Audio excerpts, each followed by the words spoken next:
Welcome to icon news. నేను మీ పవన్ కృష్ణమూర్తి. అధికారం పోయిన తర్వాత అధికారుల్లో మార్పు అనేది మనకు కనిపిస్తోందని చాలాసార్లు అనుకున్నాం.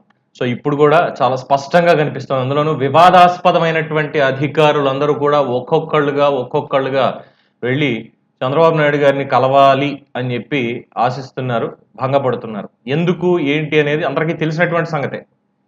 రూల్స్కి అగెనిస్ట్గా పనిచేసి ఇప్పటి వరకు చాలా వివాదాల్లో దూరినటువంటి వీళ్ళు మేము సచ్చీలురం, మేమేమి చేయలేదు, అంతా వాళ్ళు చెప్పినట్టే చేసామని చెప్పుకుంటే కుదరదుగా.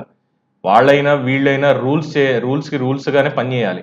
రూల్స్కి అగెనిస్ట్గా మేము పనిచేస్తాము ఇది అని అనుకుంటే కుదరదుగా.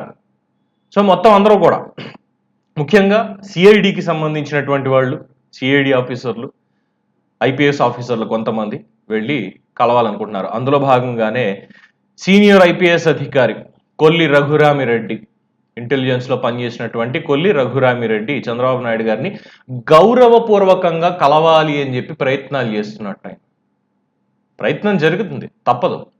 ఎందుకు ఈ కొల్లి రఘురామిరెడ్డి ఎందుకు వెళ్ళి కలవాలనుకుంటున్నాడు ఇప్పుడు ఏంటి ఇదంతా మనం చూసినట్లయితే చాలా క్లియర్ కట్గా నంద్యాలలో అందరికీ తెలుసు, అర్ధరాత్రి వెళ్ళి 12 గంటలకి వెళ్ళి అరెస్ట్ చేసినటువంటి ఘనత ఎక్కినటువంటి కొల్లి రఘురామిరెడ్డి చంద్రబాబు నాయుడు గారు బస్సులో పడుకుని ఉంటే మీటింగ్ కోసం ఆగి అక్కడికి వెళ్ళి అర్ధరాత్రి తలుపులు బాది చాలా కీలకంగా వ్యవహరించి అరెస్ట్ చేసి ఎక్కడికి తీసుకెళ్లారు, ఏంటి ఏమైంది అందరికీ తెలుసు.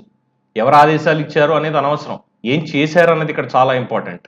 సో ఇప్పుడు మేము ప్రాయశ్చిత్తం చేసుకుంటాం ఇది అంటే, ఇదివరకు చంద్రబాబు నాయుడు గారు వేరు, ఇప్పుడు వేరు. ఆయన ఊరుకున్న మిగతా వాళ్ళు ఊరుకోరు. ఎస్పెషల్లీ ప్రతిపక్షంలో ఉన్న నాలాంటి చిన్న జర్నలిస్ట్ అస్సలు ఊరుకోడు. ఎందుకు ఈ మాట అనాల్సి వస్తుందంటే, కొంతమంది తెలుగుదేశం పెద్దల్ని కలవడం, వాళ్ళతో మాట్లాడడం కూడా జరిగింది. ఇప్పటివరకు రాష్ట్రంలో జరిగినటువంటి వాటి మీద నిరంతరం కూడా ఏ సంఘటనలు జరిగాయి వీటన్నిటి మీద మీకెంత అవగాహన ఉందో మాకు కూడా అంతే అవగాహన ఉంది. ఇక్కడ మీరు కాంప్రమైజ్ అయిన వ్యవస్థలను చూస్తున్న మేమైతే కాంప్రమైజ్ అవ్వము, ఒక వ్యవస్థలో ఉన్న మేము కాంప్రమైజ్ అవ్వము అని చెప్పడం. సో చంద్రబాబు నాయుడు గారికి కూడా డెసిషన్ అదే ఉంది, తప్పు చేసిన ఎవరైనా సరే శిక్ష అనుభవించాల్సిందే అన్నటువంటిది.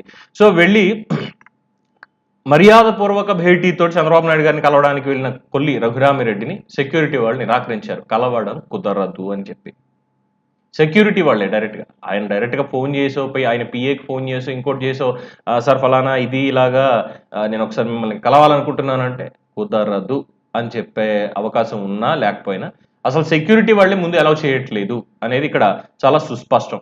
అలాగే ఇక ఎన్నికల సంఘం కూడా గతంలో కొరడా జులిపించింది, వైసీపీకి వీర విధేయుడిగా ఉండి పనిచేస్తున్నారు అని చెప్పి మొత్తం అన్ని శాఖల నుంచి కూడా ఆయన్ని తప్పిస్తూ, ఐపీఎస్ అధికారి కొల్లి రఘురామిరెడ్డిని అన్ని శాఖల నుండి కూడా తప్పిస్తూ డీజీపీ ఉత్తర్వులు జారీ చేశారు. ఆఫీస్కి వచ్చి మీట్ అవ్వమని కూడా డీజీపీ చెప్పడం జరిగింది అన్నది ప్రస్తుతం తెలుస్తున్నటువంటి అంశం.